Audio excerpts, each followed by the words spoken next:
Ladies and gentlemen, you were not born to just pay bills and die. You were not placed on this planet simply to exist. You were sent by God to this earth to solve a problem, to fulfill an assignment, and to release potential that has never been seen before. I did not come to speak to your clothes or your car or your title. I came to speak to your potential. Potential is the treasure hidden within you that the world has not yet experienced. It is the you that is yet to be revealed. When God created you, He placed something on the inside of you that your parents didn't give you, your teachers couldn't teach you, and the world still hasn't seen. It is your potential, the untapped, unused, undiscovered power and greatness residing deep within your being. You see, most people spend their lives trying to become something on the outside, while ignoring who they already are on the inside. They chase titles, pursue possessions, and wear labels trying to prove their worth. But your true value is not in what you wear, where you live, or what people call you. Your value is in the potential that God deposited in your spirit before He even gave you a body. Potential is like a seed. You can hold it in your hand and it doesn't look like much. A seed is quiet. It doesn't make noise. It doesn't shout or boast. But inside that little seed is a forest. Inside that seed is power. Inside that seed is future, generations, provision, shelter, fruit. But the seed must be planted, nurtured, and allowed to grow before it reveals what was already in it. You too are like that seed. There is something powerful in you that nobody has seen, not even you. That's why you can't judge people based on what they are right now. You have no idea what they're carrying, what is potential. It is what you can do that you haven't done yet. It's what you can become that you haven't become yet. It's how far you can go, how high you can climb, how deep you can think, how creative you can be. But you haven't yet stepped into it. Potential is everything that remains after you think you've done your best. You are not what you've achieved. You are what's still possible. The greatest tragedy in life is not death. The greatest tragedy is to live your whole life and never discover who you really were, to die having never released your potential, to leave the earth with your dreams still inside you, to return to your Maker full, when you were supposed to die empty. The graveyard is full of potential. It's full of songs that were never sung, books that were never written, inventions that were never built, businesses that were never started, sermons that were never preached, paintings that were never painted. People died with treasure still trapped inside them. They lived by sight, not by vision. They believed more in what they saw around them than what God placed inside them. But let me tell you, God never sends anything into the world empty. The fact that you're here is proof that something in you is needed. God doesn't create mistakes. He doesn't manufacture extras. You are not a spare part in the universe. You were born full of ideas, full of creativity, full of purpose, full of solutions, full of power. The problem is, the world trains us to conform, not to create, to follow the crowd, not to discover our calling. So we spend years trying to fit in when we were born to stand out. We listen to critics more than we listen to the Creator. And because of that, many never take the risk to step out into their potential. They wait for permission from people who didn't create them, instead of seeking affirmation from the God who did. You must understand, your potential is not based on your education, your background, or your bank account. Potential is spiritual. It is divine. It's the original you, the version God imagined when He formed you in your mother's womb. The version that can change lives, shift nations, influence generations. And until you start living from that place, from the inside out, you're only living a fraction of who you really are. That's why you feel unfulfilled sometimes, even after achieving success. Because success is not the same as fulfillment. You can succeed in something that is completely outside your purpose and still feel empty. Fulfillment comes when you begin to tap into your potential, when you start becoming the person you were created to be, not the person people expect you to be. God placed potential in you because He expects you to bring it out. He never gives finished products. He gives raw material. The garden was not filled with furniture. It was filled with trees. The trees were filled with wood, and the wood was filled with chairs, tables, and houses. But man had to work it. Potential is the raw material of your future. God has done his part. Now it's your responsibility to discover it, develop it, and deliver it to your generation.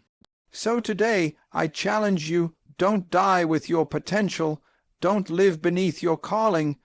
Don't settle for being average when greatness lives in you. The world hasn't seen your best yet. The real you hasn't even shown up yet. Your future is not ahead of you. It's trapped inside you. Release it, work it, grow it. Let the world meet the real you, the one they've never seen. You were not created to drift through life without direction. You were not born just to make a living, pay bills, and die. You were created for something specific, something intentional, something eternal. That something is your purpose, and purpose is the master key that unlocks the potential hidden within you. Purpose is the original intent in the mind of the Creator that made you necessary on this earth. God never makes anything without purpose. Every bird, every tree, every star, and every cell has a reason for existing. So if a bird was created to fly, and a fish was created to swim, then you too were created with a specific assignment. There is something you were born to do that no one else on earth can do like you. Until you discover that reason, your potential will remain trapped, unopened, untouched, and unused. You see, potential without purpose is like power without direction. It's like having a fully loaded car with a full tank of fuel, but no destination. That car may look good, it may sound powerful, but without direction, it's just sitting there. That's how many people live today, full of gifts, full of dreams, full of capacity, but going nowhere because they have no sense of why they were born. Purpose gives potential direction. It tells your gifts where to go. It gives your talents a target. It gives your life meaning. You were not designed to wander. You were designed to manifest something, to deliver something to your generation. When you discover your purpose, you stop competing with people. You stop copying others. You stop running after things that were never meant for you. Purpose gives you focus. It tells you what to say yes to and what to walk away from. And hear this, you do not choose your purpose. You discover it. Your purpose was designed by your Creator. You were wired for it. Just like a manufacturer builds a product with a function in mind, God created you with an assignment already built into your design. That means your body, your personality, your passions, your gifts. They were all put there to fulfill your divine purpose. That's why no one can beat you at being you. When you walk in your purpose, you become unstoppable, not because you're better, but because you're authentic. You are functioning according to your original design. But when you don't know your purpose, you abuse your life. You misuse your time.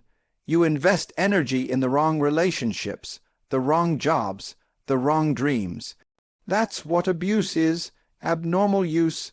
And many people are abusing their lives simply because they never asked the manufacturer, "Why did you create me?" If you want to know the purpose of a thing, never ask the thing.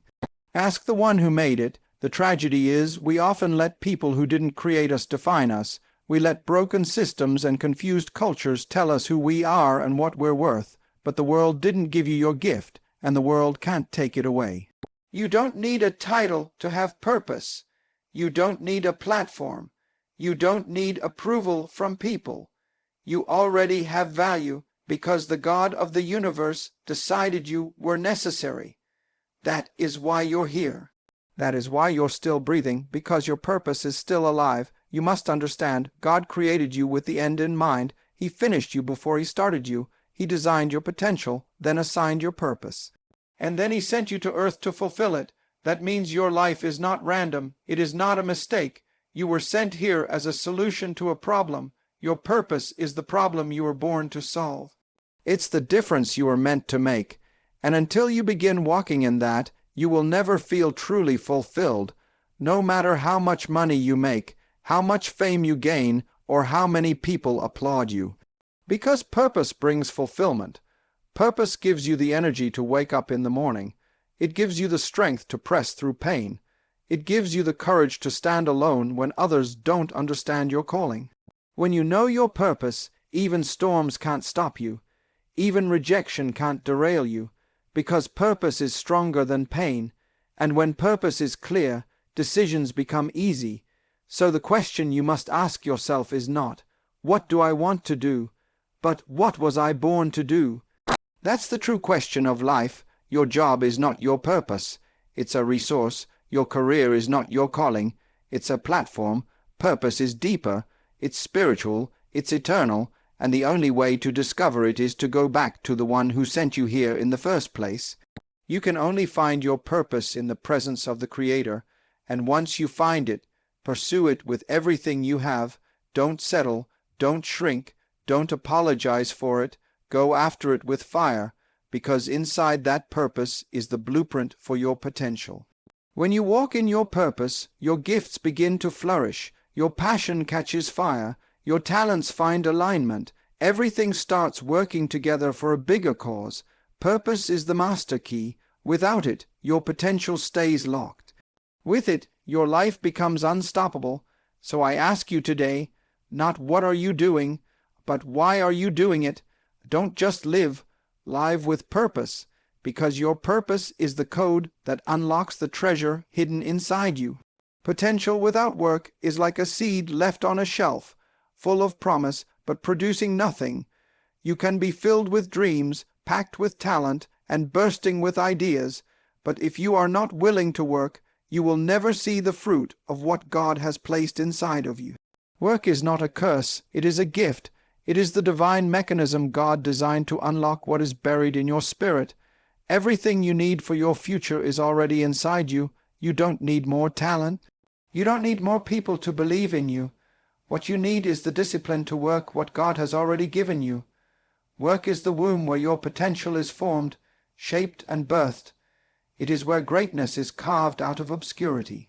God does not give finished products. He gives raw material. He gives trees, not tables. He gives ore, not tools. He gives a body and a breath, and then says, "Now work what I gave you." This is why when God created Adam, he did not place him in a palace. He placed him in a garden.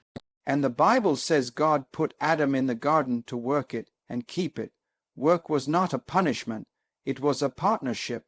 Adam had a job before he had a wife, because before you can manage a relationship, you must first prove that you can manage responsibility. Work is the activator of potential. A gift that is never developed becomes a burden. A dream that is never pursued becomes regret. The difference between people who live full lives and those who die with their music still in them is not just talent. It is the willingness to work. You will never know how strong you are until you carry something heavy. You will never know how deep you can think until you spend time in deep study. You will never know how creative you can be until you push yourself into uncomfortable territory. Work stretches you, it challenges you, it exposes both your limitations and your possibilities. Work does not just test your ability, it reveals your identity. That is why it is dangerous to pray for things you are unwilling to work for. Some people ask God for a harvest, but God is looking for laborers. He said, "The harvest is plentiful, but the laborers are few," and not the dreamers, the laborers. God respects work. The kingdom respects work. Heaven moves when faith meets effort. Faith without works is dead, and potential without work is buried treasure. The world does not reward what is hidden inside you. It rewards what you bring out. And to bring something out of yourself requires effort, repetition, and a refusal to quit when it gets hard. Your potential will never grow in a comfort zone. If you only do what is easy, you will never become what is possible. Think of an athlete. They may have natural ability, but talent without training is a setup for mediocrity. It is the hours of unseen work, before sunrise, after the crowds are gone, when no one is clapping, that separates the excellent from the average. Your future will not be determined by your intentions. It will be shaped by your habits. You cannot microwave greatness. You cannot cut your way into purpose. Work is the daily investment you make into the person you are becoming. It's the grind, the grit, the growth. It's showing up even when you don't feel inspired. It's pushing when you're tired. It's reading when you'd rather sleep. It's preparing when no one is watching. That's how potential becomes power. That's how calling becomes reality. And let me say this, work does not mean just being busy. There's a difference between movement and progress. Some people are always moving, but never advancing. Work that is effective is work that is aligned with purpose. Don't waste your energy chasing things that have nothing to do with your assignment. Don't work for approval. Don't work to impress. Work to fulfill your divine deposit. Work to express what God put in you. When you begin to treat your gift with respect, when you begin to work it like it matters, your potential starts to multiply. Opportunities find the prepared. Favor follows the diligent. Doors open for those who have been faithful over little. Your job is not to worry about how big the platform is. Your job is to work what you have where you are. David was tending sheep when he was called to be king. Joseph was in prison when he stepped into the palace. Jesus spent 30 years in obscurity working in a carpenter's shop before performing one miracle. Preparation always precedes promotion. So the question is not, do you have potential? The question is, are you willing to work it? Because the harvest belongs to the one who does not faint. Potential is powerful, but only work makes it visible. Everything God put in you is waiting on your effort. He already blessed you with creativity. He already gave you ideas. He already breathed life into you. But now he's waiting for you to put your hands to the plow and not look back.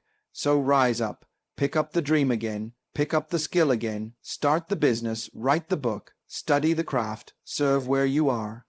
And watch what happens when you work the seed of potential that was always inside you. Your future is not waiting on God, it's waiting on you to work what He gave you. The true measure of life is not how long you live, it is what lives on after you are gone. Longevity can keep you on earth longer, but it cannot guarantee that your life meant something. It is not the number of years you exist that fulfills your potential. It is the impact you make, the seeds you plant, and the lives you touch that determine whether your potential ever reached its full expression. Potential is not fulfilled through time, it is fulfilled through legacy. Legacy is what remains after you leave. It is what people carry because you lived. It is the evidence that you did not just pass through time, but that you deposited something eternal into it. The tragedy of many people is not that they died young, but that they died empty of impact. They lived long but never poured themselves out. They held on to their potential like it was a trophy instead of releasing it like a gift. You were not born just to survive. You were born to contribute.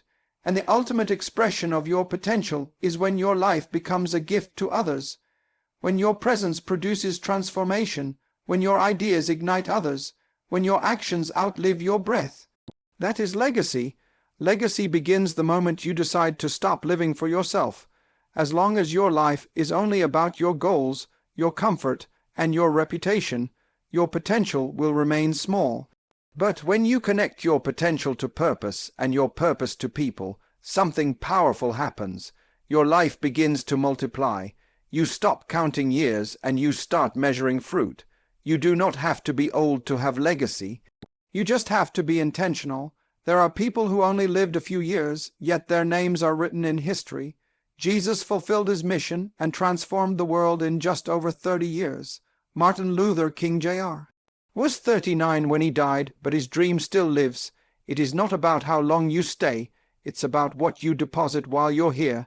That's why you must understand that potential is not just about your success, it's about your significance. Success is what you achieve. Significance is what you leave. Success ends with you. Significance begins with others. If your potential dies with you, then your life was limited. But if what you carried continues to live on after you, then your life was eternal in value. You see, you were never meant to be a reservoir. You were meant to be a river. Potential flows through you, not just to bless you, but to bless those coming after you. The question is not, what are you doing for yourself, but what are you building for others? What are you creating that will still speak when your voice is silent? What are you giving that will still grow when you are no longer here to water it? Legacy is not always loud. It's not always about fame or titles. Sometimes it's in the quiet mentoring of a child, the sacrificial leadership in a home, the quiet service to a community, the integrity you modeled in business, the wisdom you passed down in private conversations. Sometimes your legacy is in the people no one sees, but God remembers. There is no greater fulfillment than to know you lived for something that didn't die when you did. That's the true goal of potential. Not to make your name great, but to make your life count. When you begin to see your potential as a seed, you stop hoarding it and start planting it. You sow your time, you invest your energy. You teach, you train, you serve, you write, you build, not because you will always be here, but because something in you must continue after you're gone. That's what it means to die empty. You weren't born to take your gifts to the grave. The cemetery is already full of potential that was never used, unwritten books, unspoken ideas, unstarted businesses, unlived visions. But when you live with legacy in mind, you make it your mission to die with nothing left to give. You pour it all out, you train someone else, you document your process, you pass on your lessons, you prepare the next generation. The test of your leadership is not how much people need you, but how well they function when you're no longer around. If everything collapses when you're gone, you didn't lead, you only managed. True leaders create systems, structures, and successors. They raise others to go further. They empower, equip, and encourage those who come behind them to dream even bigger. So don't chase years, chase purpose. Don't pray to live long. Pray to live full. Ask God to show you where your potential can bless someone else. Look beyond the mirror and ask, who can benefit from what I carry? That question will unlock your legacy. Time is short, but your impact doesn't have to be. The clock may keep ticking, but what you build can outlast the years. Don't waste time trying to live forever. Use your time to build something that will. Because in the end, your potential is not fulfilled when your name is remembered. It is fulfilled when your life continues to speak, even when you are no longer here to speak it. Let the world feel your gift. Let your generation be shaken by your presence. Don't die full, die empty. Work on your potential, because inside you is a nation, a movement, a revolution waiting to be born. The world is not waiting for another copy. It's waiting for the real you. God bless you.